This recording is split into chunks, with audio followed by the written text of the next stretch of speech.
How many people really notice how messed up the book Gentlehands actually is? It begins with Buddy Boyle, the main character, spending $150 on clothes for a date.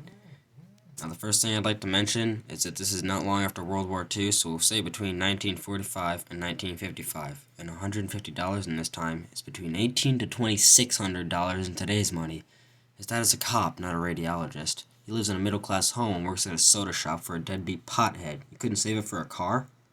Basically, Buddy bought the clothes for a date with some rich girl named Skye Pennington, who's, really fast, because the moment she gets him alone, she starts taunting him before he even grants her a hint of acquiescence. I did not consent to that physical interaction, nor have I any objections to it. Want to go to my grandpa's house? You're, funny and stuff. I think I'm gonna like you.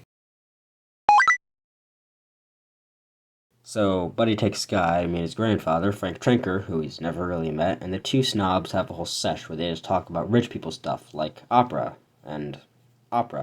Trinker seems chill, though, and he impresses Skye, so Buddy likes him.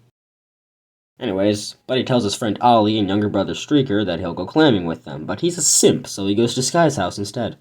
Her friends aren't the most pleasant crowd. They start mocking him for wearing Orlon like the prissy little flakes they are. When Buddy gets home, he tells his dad he worked late, so he gets beaten in the backyard and leashed by a 2-week-long curfew.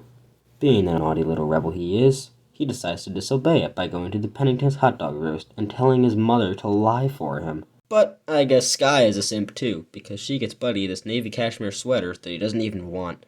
The hot dog roast doesn't go very well, because this guy named Nick DeLuca shuts up the snobby teenager's jokes about Jews in the coldest way he possibly can. So Buddy brings Skye to Trinker's house so she can feel better about herself or something. Well, Buddy gets drunk, and when he's finally sober, Trinker tells him that, hey, so did I once, your mother was the result. She's a mistake, and so are you. Buddy's mom tells him his grandfather isn't as cool as he thinks he is, and blames Buddy's desire to form a relationship with Trinker on Skye, and tells him that he's too young to be in love, because I guess minors aren't allowed to have goals or something. But he also goes to his pothead boss and pockets some of his grass to take it to Skye, and they huff it like they're about to steam dumplings with their breath. I guess Skye really isn't that good of an influence on Buddy. Not only does she make him gamble with his respiratory system, she also tells him that she wants him to be jealous of some rich twink she's friends with. Buddy's living with Trinker, who keeps on giving him advice down the road, like not being stupid and smoking pot. It's because of Trinker's keen advice that Buddy realizes how foolish he is, doing things like lying, drinking, smoking, driving stoned, and other things.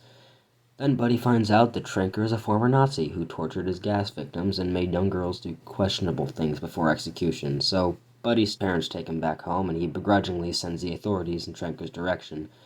This isn't necessarily out of vindictiveness, but more out of responsibility since he's apparently acquired all of his through the Nazi he's been living with. So yeah, basically when you get right down to it, Gentlehands is pretty messed up. Sure, it teaches you not to do stupid stuff with your life, but at the same time, imagine if this actually happened to you. Some people would be traumatized by an experience like this. I suppose it would be an opportunity to grow, but most people don't fall in love, do stupid things with their lover, build a relationship with their grandfather, and then sacrifice that relationship for the greater good because their grandfather is a Nazi all in one summer. In the end, Buddy dumps Skye because he realizes that she really wasn't a good influence on him. He goes back to Tranker's house and finds it a mess because the authorities ransacked it trying to trace him, and decides to leave the sweater that Skye gave him in Tranker's house with the wreckage. He doesn't want to remember the summer. Who would? You know, it's like I said, this is a messed up book, taking place in a messed up world, full of messed up people doing messed up things. Realistically, Buddy did the best thing he could in this scenario. He threw away the past and decided to move on with his life, with little extra fur on his back.